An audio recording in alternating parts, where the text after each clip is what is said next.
हम आपको दो वेक्टरों का स्केलर गुणनफल कराना बता रहे हैं।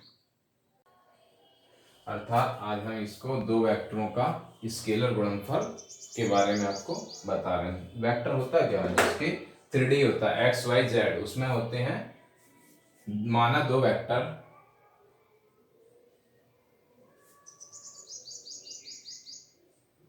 ए व बी हैं, उनके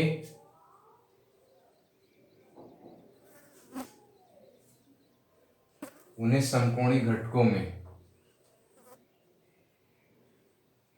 उन्हें समकोणिक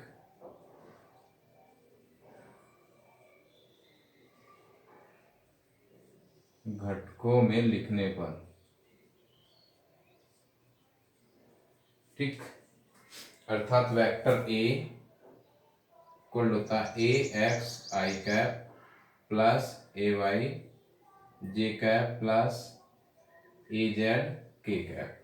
vector B equal to B x I plus B Z K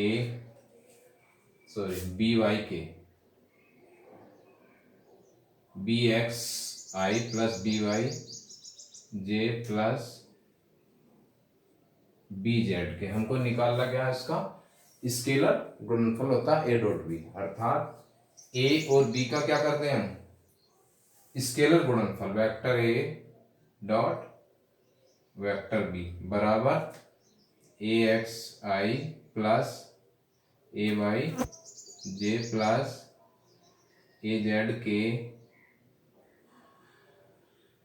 dot bracket B x I plus B Y J plus B Z के।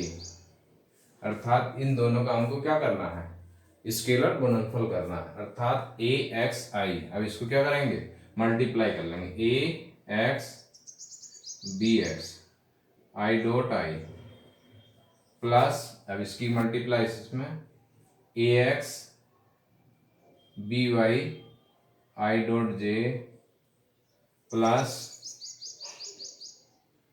ए x B Z I dot के।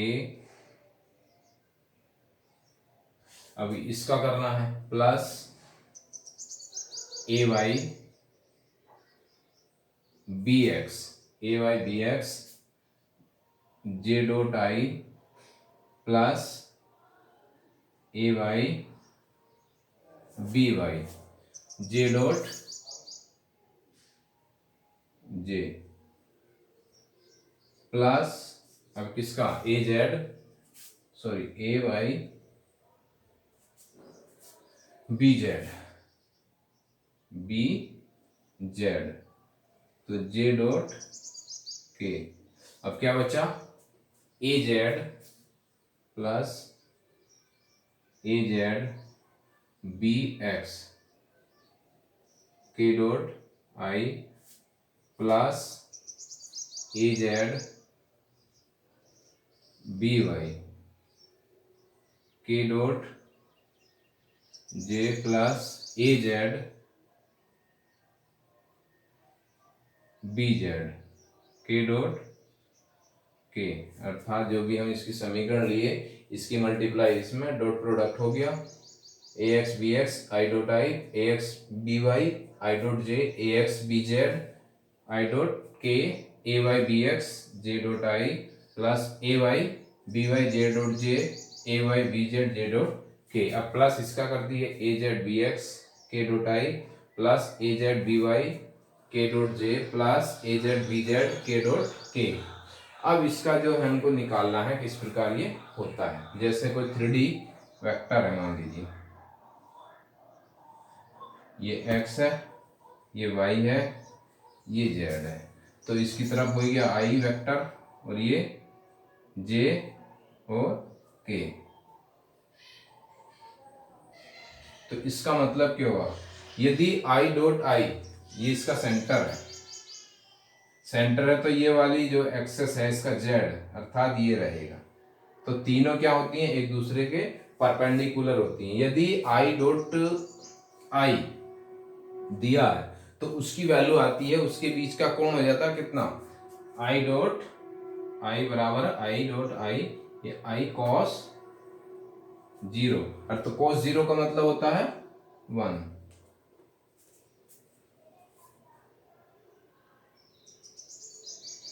तो cos जीरो का मतलब कितना हो गया, ये हो गया। अगर हमको लिखना आई डॉट जे तो उसके बीच का एंगल हो जाता है cos 90, अर्थात आई डॉट जे cos 90 हो जाता है 0। तो इस प्रकार हम इसकी क्या लिख सकते हैं, अभी इसको लिखना है आई डॉट आई बराबर जे डॉट जे बराबर के डॉट के। तो इसकी वैल्यू तो आती है 1, क्योंकि इन दोनों के बीच का एंगल होता है 0, जिस कारण उसकी मल्टीप्लीकेशन cos 0 हो जाता है 1। अब होता है आई डॉट जे बराबर जे डॉट के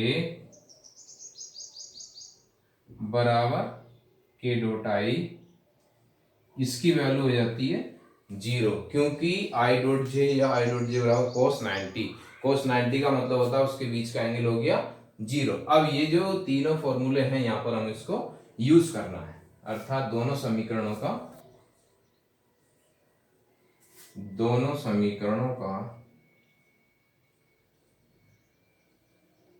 को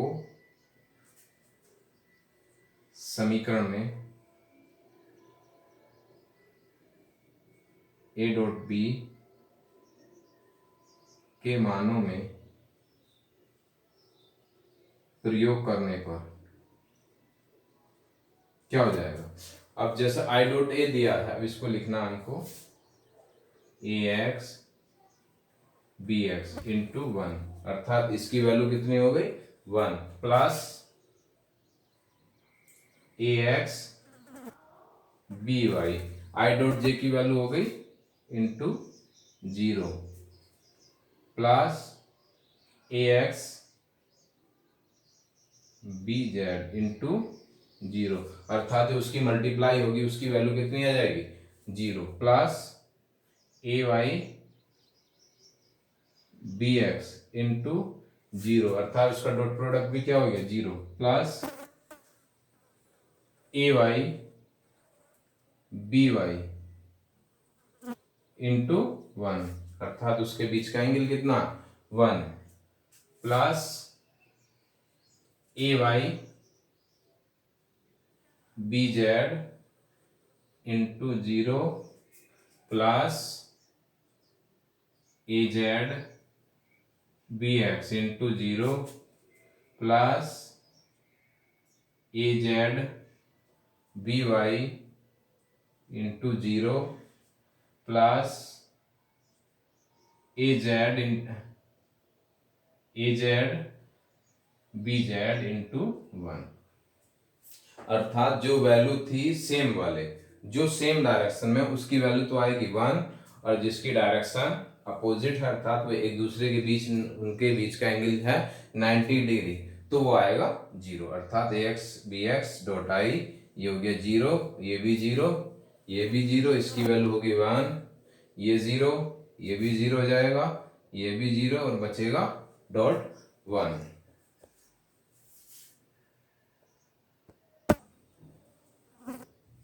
अर्थात इधर क्या था A dot B vector equal to कितना आ गया ए एक्स बी एक्स प्लस ए वाई बी वाई प्लस ए जेड बी जेड, अर्थात ये इसका ए डॉट बी आ गया। ए एक्स वेक्टर ए व वेक्टर बी का अदिश गुणनफल का अदिश परिमाण, तो वेक्टर ए बराबर अंडर रूट हो जाता है इसका A X square plus A Y square plus A Z square, और बी एक्स का वेक्टर बी हो जाता है under root B X square plus B Y square plus B Z square. अब हमको निकालना क्या है, ए डॉट बी होता है क्या, ए और बी के बीच का कोण, ए व वेक्टर बी के बीच का कोण फाइंड आउट करना हमको। तो क्या करेंगे अब इसमें, कॉस थीटा, कॉस थीटा बराबर ए डॉट बी वेक्टर बटे ए का मापांक और बी का मापांक, ये हो जाता है। था ये जो है इसकी वैल्यू ये रहती है। या तो इसको डायरेक्ट लिख सकते हैं, अर्थात ए एक्स बी एक्स प्लस ए वाई बी वाई प्लस ए जेड बी जेड बटे under root A X square plus A Y square plus A Z square. और दूसरा अंडर रूट क्या है, B X square plus B Y square plus B Z square. तो इसका cos theta की value क्या आ गई, ए एक्स, या इसको सही से लिख सकते हैं cos theta equal to A x B X plus A Y B Y plus A Z B Z बटे under root A X square plus A Y square plus A Z square. दूसरा under root B X square plus B Y square plus B Z square.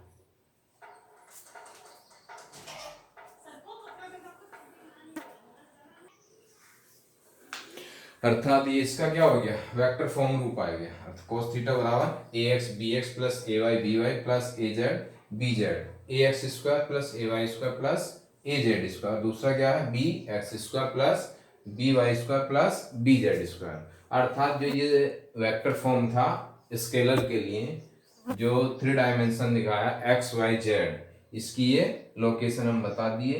अर्थात इसके माध्यम से हम इसको verify कर सकते हैं। जो भी समीकरण होंगी आई जे के, अर्थात उसकी जो वेक्टर फॉर्म होगी एक्स वाई जेड के रूप में हम उसको लिख सकते हैं। अर्थात जो प्रूफ किए हैं, दो वेक्टरों का स्केलर गुणनफल cos थीटा बराबर इतना होता है। Thank you. नहीं।